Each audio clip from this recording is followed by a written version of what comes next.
Bismillahirrahmanirrahim.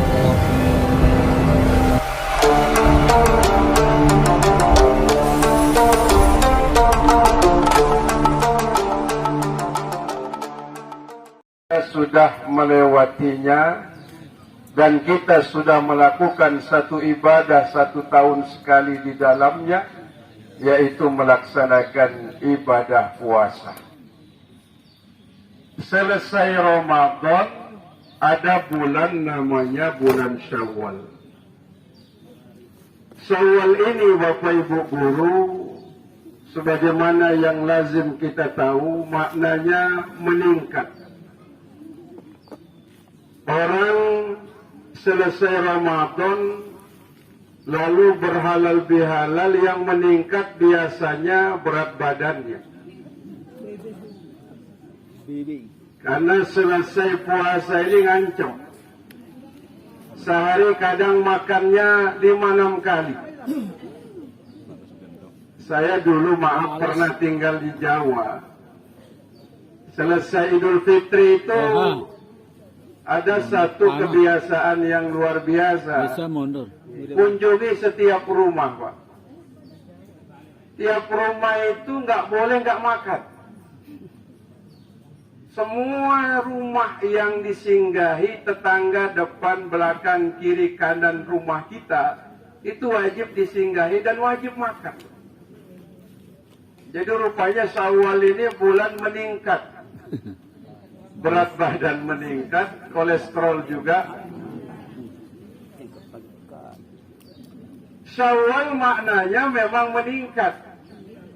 Tapi yang meningkat kata Rasulullah adalah kualitas ibadah kita kepada Allah. Dijelaskan, laisal aidu liman labisal jadid.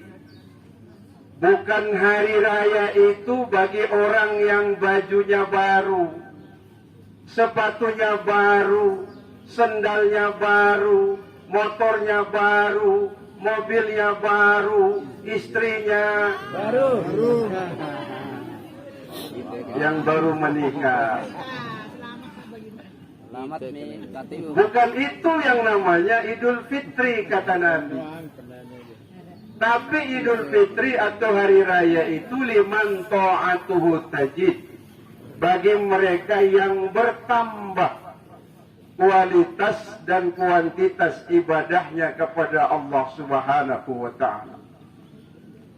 Salah satu ibadah yang luar biasa hari ini kita laksanakan apa? Halal bihalal.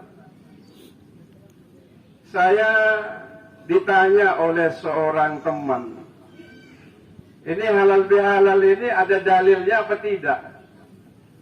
Sekarang orang selalu cari dalil ya. Halal bihalal ini tidak ada ubahnya seperti warna kotak yang ada di depan Bapak Ibu dengan kotak yang ada di depan Pak Camat dengan Pak Kabid. Warnanya aja yang beda, isinya sama Pak. Betul tidak? Coba cek Pak. Udah habis. Oh habis. Isinya sama Pak. Ada mineral, ada roti, ada apa lagi itu? Sama Pak. Cuman beda casing saja. Halal bihalal itu salah satu kalimat yang tidak ditemukan dalam Al-Quran dan hadis Nabi, tapi dia terkorelasi dengan perintah Allah yang namanya silaturahim. Kalau bahasa Indonesianya halal bihalal, kalau bahasa Qurannya silaturahim. Silaturahim itu kan, mohon maaf Bapak Ibu, tanpa mengurangi rasa hormat kepada Bapak Ibu guru, ada 2 kalimat di situ. Pertama kalimat silah yang maknanya nyambung, ar-rahim maknanya kasih sayang.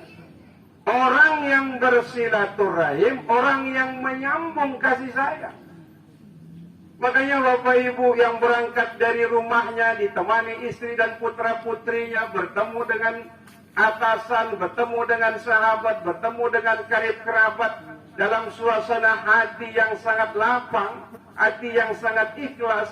Inilah silaturahim, menyambung cinta dan kasih sayang. Makanya Nabi menjelaskan, ma min muslimaini yaltaqiyani wa yatasafahani illa ghufira lahu qabla an yatafarraqa. Kalau ada dua orang Islam bertemu di masjid, di musala, di jalan, di kantor, di sekolah, di tempat-tempat umum, termasuk di tempat ini, lalu dia mengucapkan kalimat salam, kemudian dia ulurkan tangannya untuk berjabat satu sama lain, lalu dia tanya, gimana kabarnya Pak, kabarnya Bu, sehat enggak, gimana keadaan keluarga, anak-anak gimana, illa ghufira lahu qabla an yatafarraqa. Sebelum keduanya berpisah, kata Nabi, Allah sudah ampuni dosa di antara mereka. Allahu Akbar. Makanya kata Nabi, kalau ada orang bersilaturahim untuk menyambung kebaikan dan ketaatan, sesungguhnya itu sudah mengalahkan 1000 rakaat salat sunat. Orang yang hadir di majelis macam ini mengalahkan ibadah orang yang menjenguk 1000 orang yang berbaring di rumah sakit karena sakit. Pahalanya, Pak. Apalagi kata Nabi, pahalanya lebih baik daripada mensolati 1000 jenazah. Pernah nyolati 1000 jenazah? Belum. Saya yakin belum pernah. Ini nilai kebaikan yang kita dapatkan berdasarkan hadis Rasul Muhammad sallallahu alaihi wasallam. Sebab itu jangan pernah berhenti untuk bersilaturahim. Bukankah tujuan Ramadan sebagaimana yang kita sudah paham, la'allakum tattaqun, agar kita bisa mencapai derajat takwa menurut Allah. Apa sih tanda takwa menurut Allah? Takwa itu, mohon maaf bapak-bapak, bukan takut istri tua. Iya. Ini bapak-bapak guru istrinya muda atau tua? Ada yang muda. Ya kalau usia di atas 40 tahun ya rata-rata sudah tua. Apa tanda dan ciri orang yang takwa itu? Kata Allah, salah satu tanda orang takwa itu menurut Allah, wal afina 'anil nas wallahu yuhibbul muhsinin. Menjadi orang yang pemaaf, bukan pendendam, pribadi yang pemaaf, bukan pemarah. Rasul sallallahu alaihi wasallam orangnya sulit marah, gampang maaf. Itu Nabi. Untuk kita kira-kira gimana, Pak? Kebalik. Jarang. Terbalik. Iya, memang lain Nabi, tapi kita disuruh mencontoh Nabi. Bukan disuruh nyontoh malaikat, bukan disuruh nyontoh Tuan Guru Nabi, karena diutus oleh Allah, dihadirkan ke tengah-tengah kita umat manusia ini menjadi apa? Wa ma arsalnaka illa kafatan linnas basyiran wa nadhira. Kata-kata basyir maknanya apa?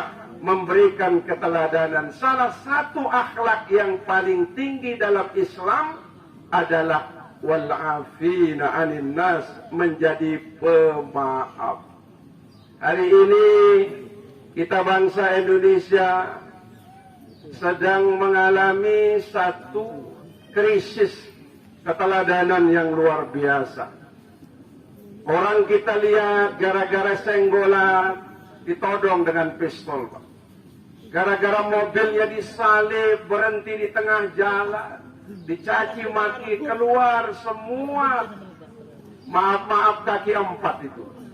Allahu Akbar.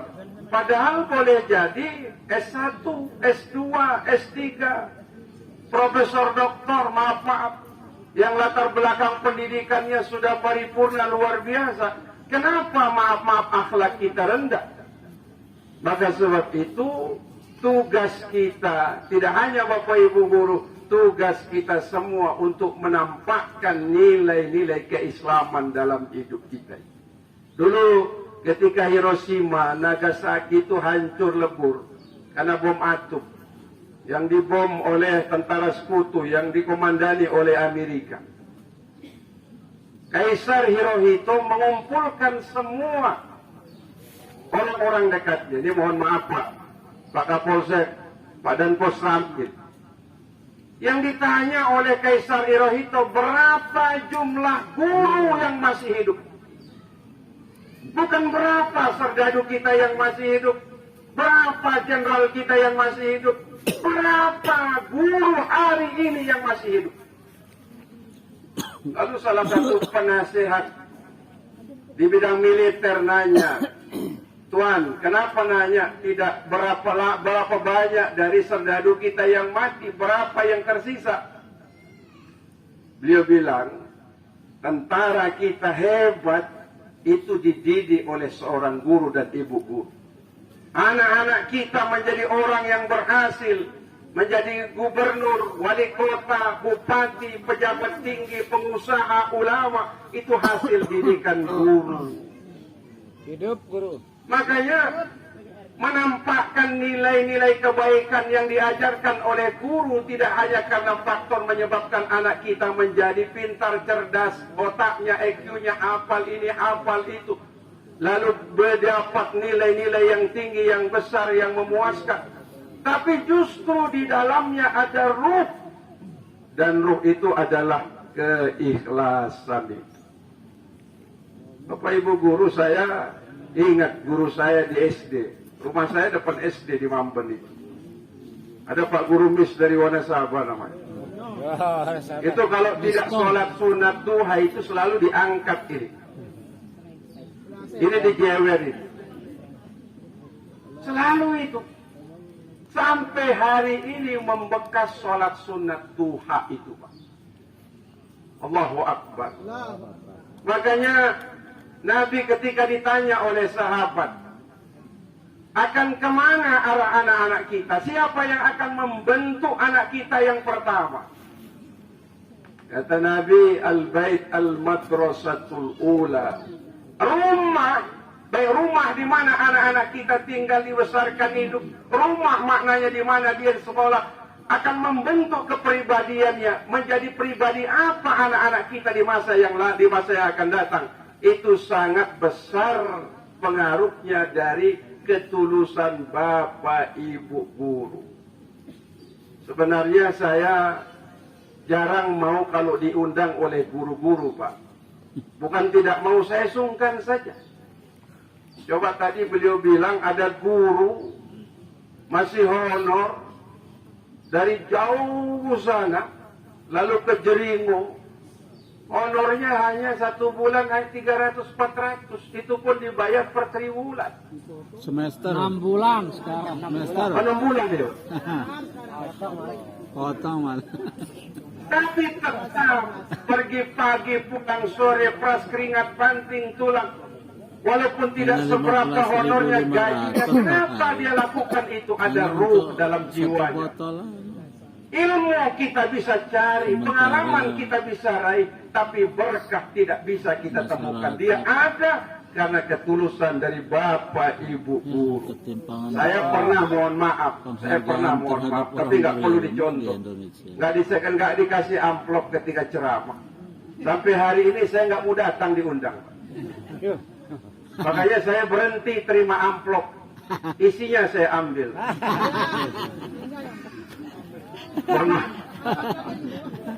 Memang gampang Pak ngomong itu, ceramah itu. Tapi kalau meneladani perjalanan Bapak Ibu guru yang tiap hari, tiap waktu, hampir seumur hidupnya dia mengabdi, dia didikasikan perjalanannya untuk bangsa dan negaranya. Sungguh sesuatu yang sangat mulia di sisi Allah Subhanahu wa Ta'ala. Nanti kata Nabi dalam satu hadis, apa kata Rasulullah, sab'atun muzillullahu yawmal qiyamah la zilla illa zilluh. Ada 7 golongan yang mendapatkan naungan di bawah arsy Allah pada hari kiamat. Pada hari kiamat itu kata Rasulullah, ketika kita dibangkitkan dari dalam kubur, lalu dikumpulkan di padang mahsyar. Matahari sekarang ini sangat dekat di atas kepala kita. Saking panasnya ada orang keringatnya sampai di dengkulnya. Saking panasnya ada orang keringatnya sampai di pinggangnya. Saking panasnya ada orang keringatnya sampai di perutnya. Saking panasnya ada orang keringatnya sampai menenggelamkan dirinya, kata Rasulullah. Salah satu di antara 7 golongan yang diberikan kesempatan bernaung di bawah arsy Allah pada hari kiamat itu. Siapa mereka? Hamba-hamba Allah, termasuk di dalamnya para guru dan ibu guru yang mengabdikan ilmunya, pikirannya, perasaannya, tenaganya, waktunya dalam rangka membentuk satu generasi yang tidak hanya menyelamatkan dirinya, keluarganya, tapi menyelamatkan bangsa dan negaranya. Allahu Akbar. Kalau dulu Nabi Ibrahim pernah berkata, "Ma ta'buduna min ba'di." Wahai anakku, kalau kami meninggal dunia, kau akan menyembah siapa? Apakah kau tetap menyembah Allah Subhanahu wa taala apa tidak? Untuk mendapatkan jawaban yang dilakukan, yang diucap oleh Nabi Ibrahim ribuan tahun yang lalu, itu juga sudah ditanamkan oleh bapak ibu guru di sekolah. Subhanallah. Kita sudah dikenalkan, bapak kita, ibu kita capek ngurus kehidupan dan keperluan kita. Tapi guru sekolah juga telah menanamkan akidah, menanamkan tauhid, memperkenalkan Allah lewat doa-doa yang dipanjatkan, lewat hafalan-hafalan doa pendek yang diberikan, lewat keteladanannya kepada kita itu. Sebab itu momentum silaturahim. Jangan pernah bosan berbuat baik. Jangan pernah lelah berbuat baik. Jangan pernah berkecil hati. Mungkin negara belum bisa membayar jerih payah Bapak Ibu guru karena keterbatasan. Wallahu a'lam bishawab. Tetapi insya Allah, Allah yang Maha Kuasa memberikan tempat yang paling baik.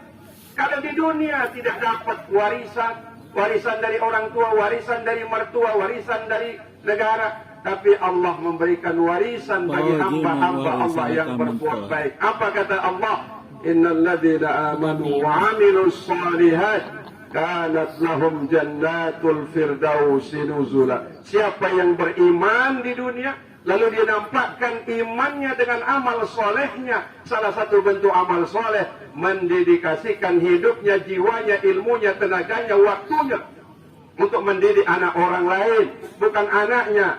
Subhanallah, itu salah satu bentuk amal soleh. Kata Allah, warisan bagimu yang terbaik. Apa itu? Surga Firdaus, dan mereka kekal di dalamnya. Alhamdulillah. Subhanallah. Semoga kebaikan pada siang hari ini yang kita lakukan menjadi bagian dari bukti ketakwaan kita kepada Allah Subhanahu wa taala. Sebelum saya akhiri ceramah singkat ini, kita diingatkan dengan satu adigium. Nice to be most important, but important to be nice. Baik jadi orang penting, tapi jauh lebih penting jadi orang baik. Terima kasih, mohon maaf lahir batin. Nasrum minallah wa fathun qarib. Wassalamualaikum warahmatullahi wabarakatuh.